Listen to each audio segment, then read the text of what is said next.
In this class, we will understand some numericals on grouping of capacitors. So, in the first question, you are required to find the capacitance C if equivalent capacitance between the points A and B is 1 microfarad. आपको question में इस C की value निकालने के लिए बोला है given that the equivalent capacitance between the point A and B is 1 microfarad. So, we will solve this question by the method of series and parallel reduction. So, firstly, if you will see, this 6 microfarad and 12 microfarad both are in series combination and the combination of these two, इन दोनों का जो equivalent resistance जो आएगा that will be in parallel with 4 microfarad capacitor. Similarly, this 2 microfarad and this 2 microfarad both are in parallel configuration. So हम इनको अगर simultaneously reduce करें, point A से शुरू करते हैं. After A you have one capacitor whose capacitance is unknown, जो आपको find out करना है. Then you have reached this point here. Then from now I am tracing the line simultaneously for you. अब हम इस डायरेक्शन में अगर देखें तो आपके पास है 1 माइक्रोफैरेड का कैपेसिटर. This is 1 microfarad. फिर आप पहुंचेंगे इस वाले पॉइंट पे. So for that I will be here. इस वाले पॉइंट पे आ गए. अब ये 6 और 12 ये दोनों सीरीज में है. तो इन दोनों का इक्विवेलेंट कितना आएगा? इसका इक्विवेलेंट आएगा 6 into 12 upon 6 plus 12. So that will be equal to 4 microfarad. फिर ये वाला 4 माइक्रोफैरेड का equivalent capacitance it will be in parallel with this 4 microfarad. So इन दोनों का इक्विवेलेंट कितना आएगा? सी इक्विवेलेंट डैश की अगर हम बात करें that will be 4 plus 4 that is 8 microfarad. तो आपको इस वाले पॉइंट के बाद इस वाले पॉइंट तक इन दोनों का इक्विवेलेंट जो मिलेगा वो कितना मिलेगा? 8 माइक्रोफैरेड. ठीक है. तो हम उसको डायरेक्टली ड्रॉ करते हैं. इसके बाद हमें नीचे की तरफ कितना मिला? 8 माइक्रोफैरेड. अब हम कौन से पॉइंट पे पहुंच चुके हैं? At this point. फिर हम इस पॉइंट से आगे की तरफ इस तरफ चलें तो हम इस वाले पॉइंट पर आएंगे. तो हम यहाँ से आगे की तरफ चलते हैं और हम यहाँ पे आ गए. अब इसके बाद जो आपके पास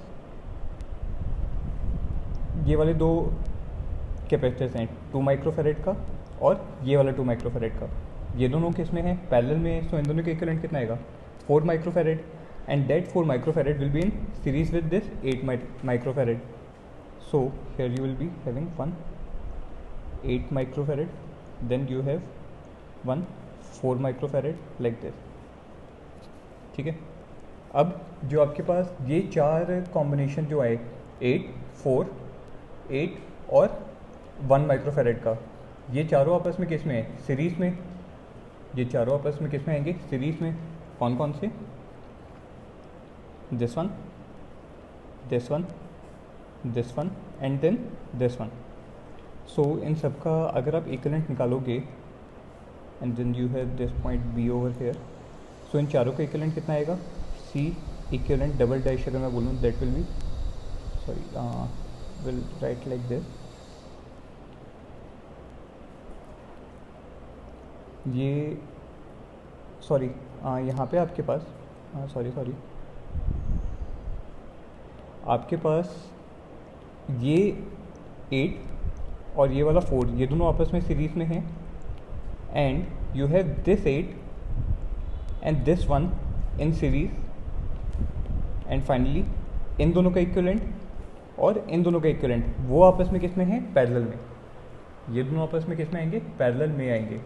जब आप इसको पूरे को सॉल्व करोगे so the final value which you will get is 1 upon, आपको इस पूरे कॉम्बिनेशन के इक्विवेलेंट कैपेसिटेंस कितना दिया हुआ है? 1 microfarad. So that I am placing over here. This should be equal to 1/c plus 9 upon 32. After solving the value of c you will get will be 32 upon 23 microfarad. समझ में आया? आपको successively इसको series parallel में reduce करते जाना है और कुछ नहीं करना है. Second question. In this you are given that the 2 capacitors of capacitance C1 2 microfarad and C2 8 microfarad are connected in series and the resulting combination is connected to a 300 volt battery. You have to calculate the charge, potential difference and energy stored in the capacitor separately. दोनों capacitor में कितनी charge, potential energy और energy stored होगी वो आपको निकालनी है। तो किसी भी ऐसे क्वेश्चन में सबसे पहले तो आप अपना सर्किट डायग्राम बनाएंगे। So in the circuit diagram you have one capacitor, then you have another capacitor and both are connected in series with a battery. Battery का पोटेंशियल कितना है 300 volt and let this is connected to here. So this is 300 volt battery, this is your capacitance C1 and this is your capacitance C2. So इन दोनों का equivalent capacitance जो आएगा C equivalent that will be 1 upon C1 plus 1 upon C2. Substituting the value you will get C equivalent is equal to 1.6 microfarad. Done. अगर आपका equivalent capacitance इतना है it means you can replace this combination by a single equivalent capacitance having capacitance of 1.6 microfarad. Rest all the remaining things are same. So this will be 300 volt and this will be your C equivalent. Now for this equivalent capacitance, the charge residing on the plates of this equivalent capacitor will be positive and negative, where the positive plate is connected to the positive terminal of the battery and negative plate is connected to the negative terminal of the battery. And the charge on this equivalent capacitor Q will be given by C into V, where C is C equivalent, so it will be 1.6 multiplied by 300 volt. So आपको charge कितना मिलेगा यहाँ से, and this is what microfarad. So what will write, this will be 1.6 into 10 to the power minus 6 multiplied by 300. So you will get 4.8 into 10 to the power minus 4 coulombs. ठीक है, इतना आपको charge होगा मिलेगा इक्विवेलेंट कैपेसिटर के ऊपर। अब जो इक्विवेलेंट कैपेसिटेंस जो आपको मिला है वो दो सीरीज़ कॉम्बिनेशन की वजह से मिला है, और सीरीज़ कॉम्बिनेशन में हमेशा जितने भी आपके कैपेसिटर्स होते हैं उन सभी पे चार्जेस क्या रहते हैं, सेम। मतलब जो आपका कैपेसिटर C1 है और C2 है उस पर भी कितना चार्ज होगा, सेम Q चार्ज। समझ में आया? Where the positive plate is this one, negative plate is this one, then C2 की नेगेटिव प्लेट ये वाली और पॉजिटिव प्लेट दिस वन। समझ में आया? सो हमें दोनों कैपेसिटर्स के ऊपर इंडिविजुअली चार्जेस मिल गए। Second, we have to calculate the potential difference. तो अब हम अगर कैपेसिटर C1 की बात करेंगे तो उस पर चार्ज कितना है 4.8 into 10 to the power minus 4 coulombs. Then using the relation Q is equal to C1 into V1, the potential difference between the plates of the capacitor C1 is equal to charge divided by capacitance of the first capacitor which is equal to 2 microfarad. So C1 की value कितनी put करेंगे 2 microfarad. तो आपको जो potential जो मिलेगा इसके across that will B 240 volts, 240 volts. And finally the potential energy stored on the first capacitor will be calculated by either Q² upon 2C और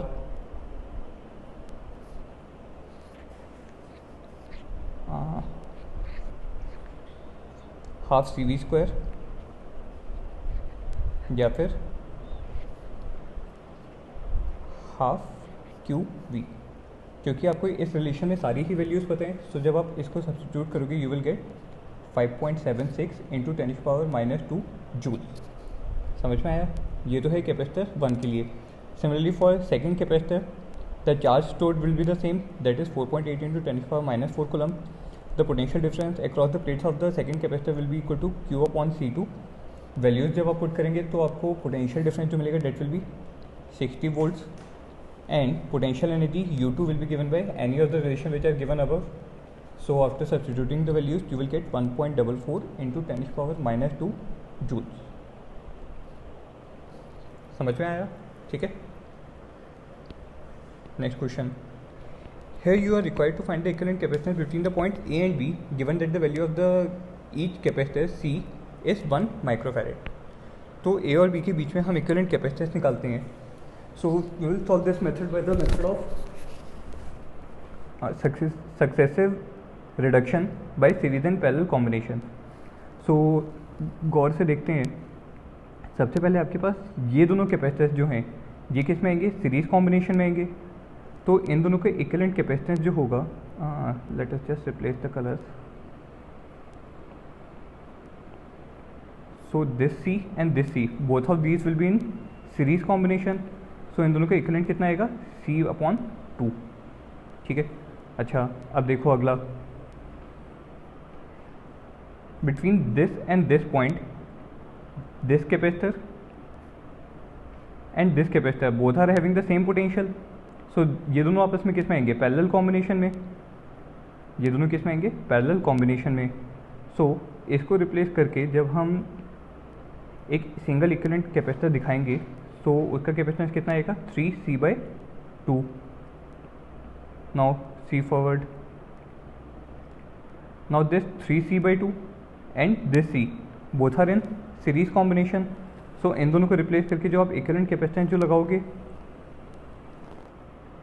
वो कितना आएगा आपके पास, it will be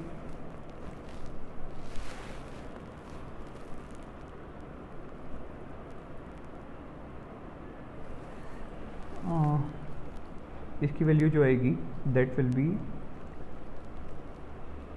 1/C equivalent is equal to 1/C plus 2/3C. ठीक है.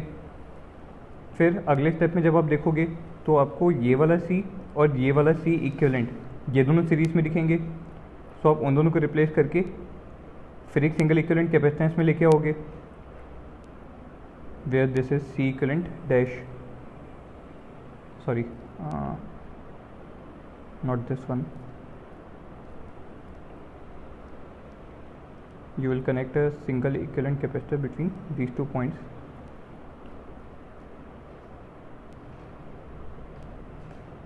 With this C equivalent dash. Then again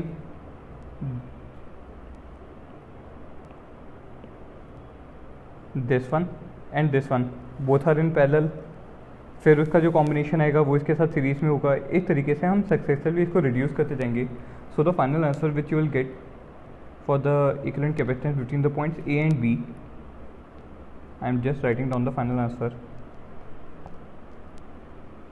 C equivalent will become, or not C equivalent, will write C final.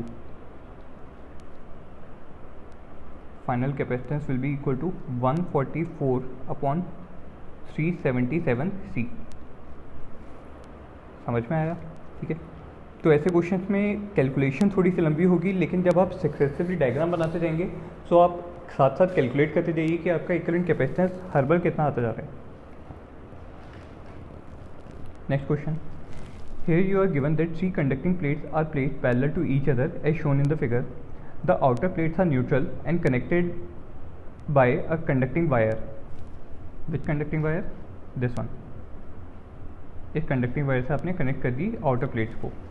The inner plate is isolated and carries a total charge amounting to 10 microcoulombs. Means इस वाली plate पे कितना charge आपका दिया है, 10 microcoulomb. The charge densities on the upper and lower face of the middle plates are sigma 1 and sigma 2. जो हमारी middle वाली जो प्लेट है, मिडल वाली प्लेट के अपर सरफेस पे चार्ज डेंसिटी कितनी है, सिग्मा 1, और लोअर सरफेस पे चार्ज डेंसिटी कितनी है, सिग्मा 2. ठीक है. So what you are required to find, you have to find the value of 5 sigma 1 upon sigma 2. तो सबसे पहले अगर मैं बात करूं regarding electric field in this region, इस रीजन में जो मेरी इलेक्ट्रिक फील्ड है, let this electric field is E1. So E1 will be given by sigma 1 upon epsilon naught, where sigma 1 is the surface charge density on the facing plates. अगर sigma 1 हमारी middle plate के upper surface पे है, तो जो हमारी top most plate जो है, सबसे ऊपर वाली प्लेट, किस प्लेट की बात कर रहा हूँ मैं, इस वाली प्लेट के लोअर सरफेस पे कितना चार्ज डेंसिटी आएगी, सिग्मा 1. सिमिलरली जो मेरी मिडल प्लेट के बॉटम सरफेस पे कितनी चार्ज डेंसिटी है, सिग्मा 2. तो जो मेरी यहाँ पे लोअर प्लेट जो है, इसके अपर सरफेस पे कितनी चार्ज डेंसिटी आएगी, sigma 2. Due to which the electric field in this region, let that is E2. So E2 will be equal to sigma 2 upon epsilon naught. बात समझ में आई. ठीक है. अब एक चीज़ और देखते हैं. मान लो कि आपकी जो सेंट्रल प्लेट जो है, जो हमारी सेंट्रल प्लेट है, उसका पोटेंशियल है V. और जैसे कि मैंने यहाँ पे हाईलाइट करके दिखाया हुआ है कि जो हमारी टॉप प्लेट जो है वो आपकी बॉटम प्लेट से कनेक्टेड है। हमारी टॉप प्लेट बॉटम प्लेट से कनेक्टेड होने की वजह से उन दोनों का पोटेंशियल क्या होगा, सेम होगा। So let their potential is V naught. इनका जो पोटेंशियल है वो कितना है, वी नॉट। तो बॉटम वाली प्लेट का भी कितना आएगा, V naught. So potential difference between the above two plates is V minus V naught, and similarly the potential difference between the lower two plates is also V minus V naught. तो potential difference दोनों plates के बीच का क्या है, same. मतलब अगर मैं इस वाली प्लेट को नंबर 1 नाम दूँ, इसको plate number 2 and this one is plate number 3, so potential difference between the plate 1 and 2 is equal to the potential difference between the plates 2 and 3. The potential difference V is given by E into D. आपने electrostatics में पढ़ा था क्या, dV is equal to minus integral of E dot dr, or simply you can say that V is equal to minus E into D. So here you will substitute, it will be minus E1 into D12 should be equal to minus of E2 into D of 2 3, where D represents the distance between the plates 1 and 2. So negative and negative will cancel out, and substituting the value you will place sigma 1 upon epsilon naught into, सबसे पहले दोनों plates के बीच का distance कितना है, 5 centimetre. So it will be equal to 5 should be equal to E2 which is equal to sigma 2 upon epsilon naught into this value 8। So epsilon naught से epsilon naught भी कैंसिल आउट होगा, and you will get 5 sigma 1 upon sigma 2 is equal to 8, जो आपसे इस question का answer पूछा गया। समझ में आया? आइए अगला क्वेश्चन देखते हैं। अगले क्वेश्चन में you are given that figure shows 4 parallel plates kept at equal separation forming 3 parallel plates capacitor. The capacitance between 2 adjoining plates is C, then you have to find the equivalent capacitance between the points A and B। So जब भी आपको इस type की कोई भी plates वाले question given होंगे तो वहाँ पे सबसे अच्छा मेथड क्या होता है कि जितनी भी आपकी प्लेट्स की इंडिविजुअल सर्फेसेज हैं आप उनकी नंबरिंग करते जाइए। So let this is number 1 and this is 2, then 3 and 4, then 5 and 6, 7 and 8। समझ में आया? मैंने हर प्लेट के टॉप सरफेस और बॉटम सरफेस इन सब की नंबरिंग कर दी है। अब अगर मैं ए पॉइंट से जुड़ा हुआ देखूँ, सो ए पॉइंट से ये दोनों प्लेट जुड़ी हुई हैं, means this plate and this plate are connected. Similarly if you will see कि हमारे बी पॉइंट से कौन कौन सी प्लेट्स कनेक्टेड है, ये वाली और ये वाली, मतलब this plate and this plate. समझ में आया? तो जब हम इसका सर्किट डायग्राम बनाएंगे, let us start from point A. तो हमने ए पॉइंट लिया, ए पॉइंट से अब हमारे पास 4 सरफेसेज हैं, कौन कौन से, 1 2 5 एंड 6। सो हम चारों को अलग से ड्रॉ कर लेंगे। You have plate number 1, then you have plate number 2,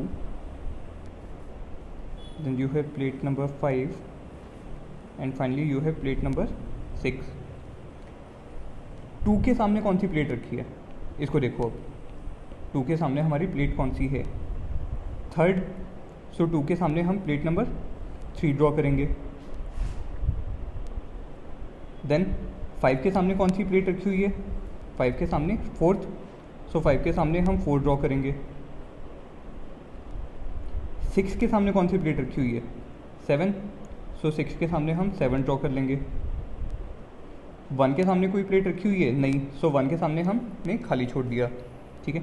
सो हमने तीनों को इंडिविजुअली ड्रॉ कर लिया। साथ में जो हमारी 3rd और 4th प्लेट जो हैं, कौन कौन सी, जो हमारी प्लेट्स की साइड है 3 और 4th, वो तो सेम प्लेट है, मतलब उन दोनों का पोटेंशियल क्या रहेगा, सेम। और यही सेम पोटेंशियल हमारा 7 और 8 का भी है। सो हम 3 4 7 और 7 के सामने अगर हम देखेंगे तो हमारे पास यहाँ पे 8 भी आएगा। इन सब का पोटेंशियल क्या है, सेम। और वो पोटेंशियल किसके बराबर है, बी के। समझ में आया? तो यहाँ पे आपकी plate number 1, sorry your this plate number 1 as well as plate number 8, ये सिंगल प्लेट्स हैं, इनके सामने कोई दूसरा कंडक्टर नहीं रखा हुआ, इसलिए 1 और 8 ये दोनों आपस में कोई भी कैपेसिटर नहीं बनाएंगे। So after simplifying this circuit again you will be very easily be able to identify that the 3 given capacitors are in parallel combination।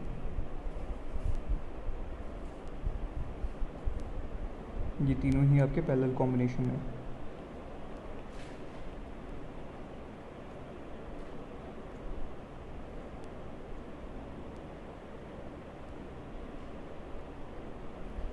this is B, this is A, and the single equivalent capacitance for C.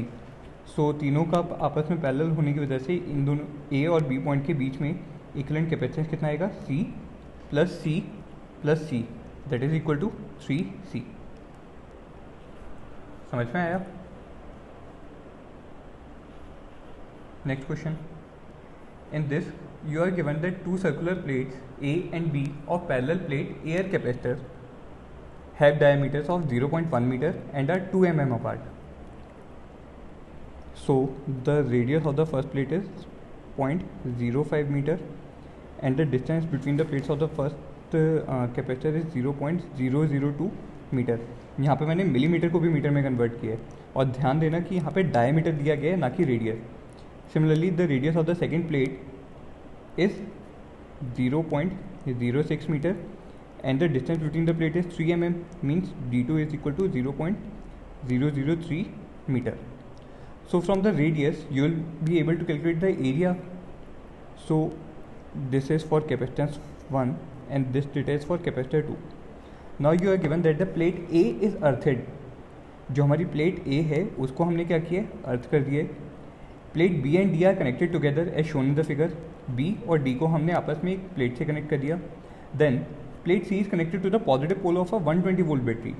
120 volt battery का positive pole से हमने plate C को connect किया and the negative terminal is again earthed. मतलब A वाली जो plate है और 120 वोल्ट बैटरी का जो नेगेटिव टर्मिनल है ये भी अर्थेड है. सो इन दोनों ही पॉइंट का पोटेंशियल क्या होगा, सेम होगा. सो हम इन दोनों को आपस में कनेक्ट भी कर सकते हैं. So your combination will reduce to something like this.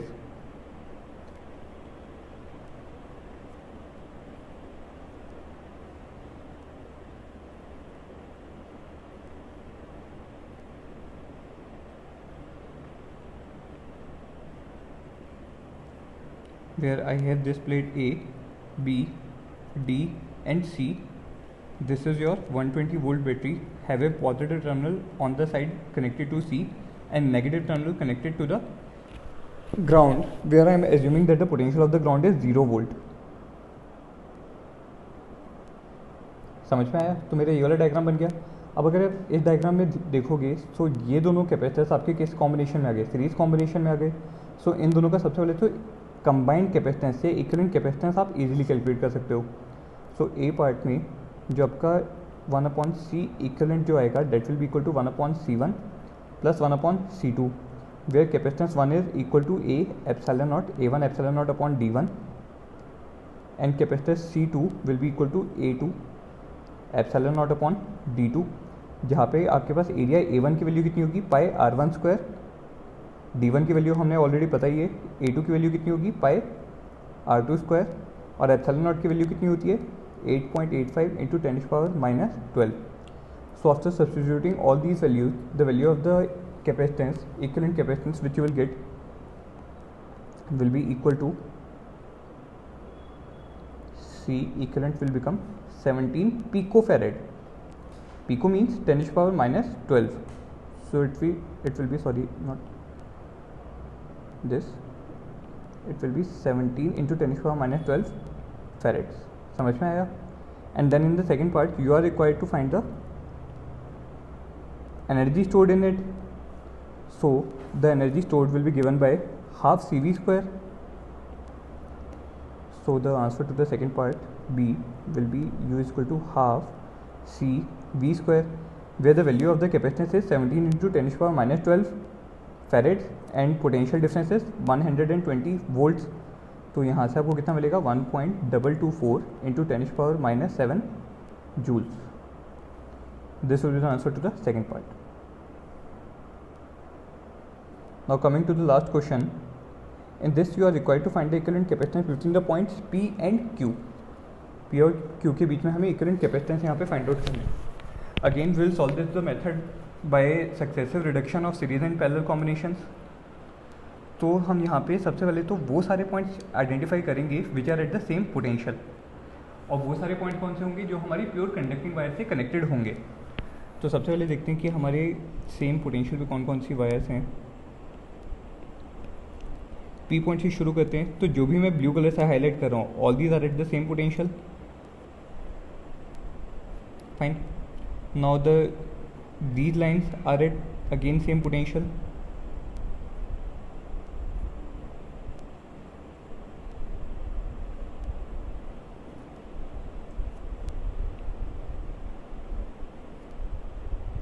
Then this is in same potential and finally this one. ठीक है, अब हमें सेम पोटेंशियल वाले सारे के सारे पॉइंट्स पता चल गए. सो उन सबका जो पोटेंशियल होगा वो भी क्या होगा, सेम होगा. मीन्स अगर आपको यहाँ पे पॉइंट ए का पोटेंशियल अगर मैं ए मानूँ, सो बी पॉइंट का पोटेंशियल भी किसके बराबर होगा, ए के बराबर. डी पॉइंट का पोटेंशियल भी किसके बराबर होगा, ए के बराबर. और ये वाला जो पॉइंट है इसका पोटेंशियल भी किसके बराबर होगा, ए के. सिमिलरली जो मेरा पोटेंशियल इस वाले पॉइंट का मैंने पी एज्यूम किया है, वही पोटेंशियल मेरे इस वाले पॉइंट का भी होगा, P. Fine. Let us assume that the potential of this point is h,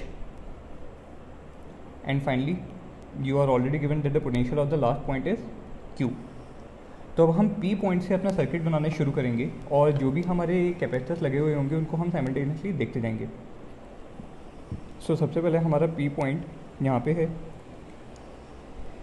now between the points P and A, P और A के बीच में सबसे पहला तो एक ये वाला कैपेसिटर है. सो इस कैपेसिटर को ड्रॉ कर लेते हैं. ये कैपेसिटर C आया. Then we have this capacitor also which is connected between the points P and A. So this will be C. Then you have one more capacitor, this one which is connected between the points P and A, so it will be drawn by this.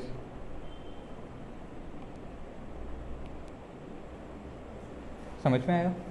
ठीक है. अब A point से हमारे H और Q वाले दो capacitors और हैं. सो A से हम H वाला अगर ड्रॉ करें तो देखते हैं कौन कौन से हमारी प्लेट्स कनेक्टेड होंगी. So between A and H you have one capacitor, this.